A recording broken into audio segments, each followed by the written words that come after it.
Hey there, and welcome back to the Pure English channel. Have you ever wondered why some countries are full of oil, while others barely have any? Why is there so much oil in the Middle East and parts of Asia? Today, we'll go deep into this mystery. We'll see where most of the oil in the world is. We'll learn why oil is found in some places and not others. And we'll understand how oil shapes the global economy and power. And while you're learning, you'll also get to practice your English by reading, listening, and even going further with your fluency using the shadowing method. Shadowing is a powerful technique for improving your English. It works like this. You listen to a sentence and immediately repeat it out loud, almost like you're echoing it. This helps you practice speaking in a natural and active way. Try to copy the sound, the rhythm, and the pronunciation as closely as possible. It trains your ears, your mouth, and your brain all at once, and that's what makes it so effective. So, let's read and listen to a text together. Quick reminder: hit subscribe and learn cool stuff and boost your English at the same time. What is oil, and how is it formed? Oil is a fossil fuel. It was formed millions of years ago from tiny plants and animals that lived in the ocean. When these creatures died, they sank to the ocean floor. Over time, they were covered by sand and rock. With heat and pressure, they turned into hydrocarbons, which became oil and gas. The perfect place to form oil needs a warm, shallow sea, lots of life, and rocks that trap oil deep underground. Where is most of the world's oil? Let's look at the top countries with the largest oil reserves. Venezuela, over 300 billion barrels. Saudi Arabia, around 267 billion. Iran, 208 billion. Iraq, 145 billion. Russia, 108 billion. Kuwait, 101 billion. United Arab Emirates, 98 billion. United States, 68 billion. Libya, 48 billion. Nigeria, 37 billion. Most of the top countries are in Asia and the Middle East. Why so much oil in Asia and the Middle East? Here's why so much oil is found there.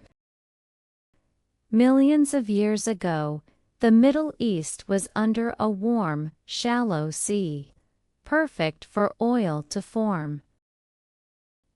The land has the right kinds of rocks: porous rocks to hold oil, hard rocks above to keep it trapped. There's been little tectonic activities, so the oil stayed safe underground. Today, the dry climate helps preserve and extract the oil easily. And the oil in this region is usually high quality and easy to get. Why is there less oil in other places? Some countries don't have oil because they didn't have ancient seas full of life.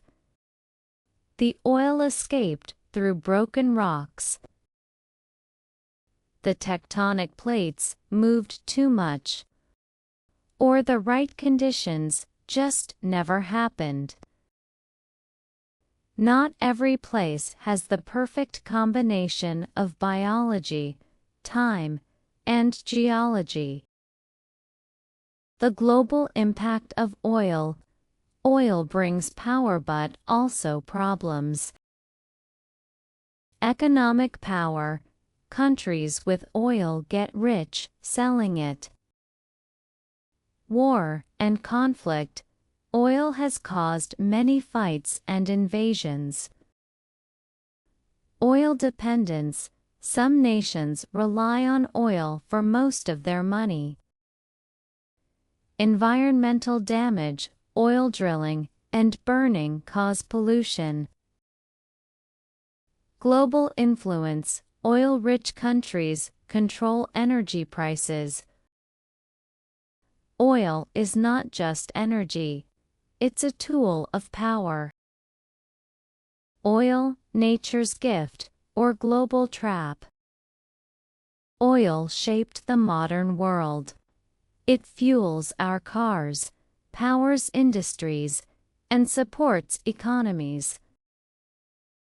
But oil will not last forever. So we ask, what happens when the oil runs out? Can these countries survive without it? And will the next global power be about a new kind of resource? For now, we know one thing. The story of oil is the story of global power. So, were you familiar with the information shared?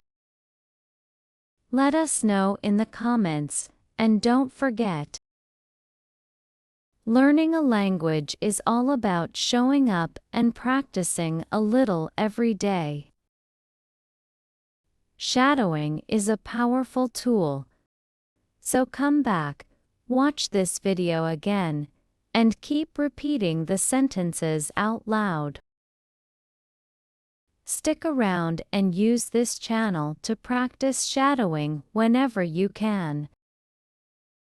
Watch again if you want more practice. The more you repeat, the more confident you become. In the beginning, it takes effort. But over time, you'll speak, understand, and even think in another language. What feels hard today will feel natural tomorrow. Just keep going. This is English with meaning, context, and culture. If you enjoyed this video, don't forget to like, subscribe, and share it with your curious friends. Thank you so much for practicing with me today. Remember, learning English is not just about words, it's about communication. Mistakes happen, but that's okay. Keep practicing, stay confident, and enjoy the journey. See you in the next video.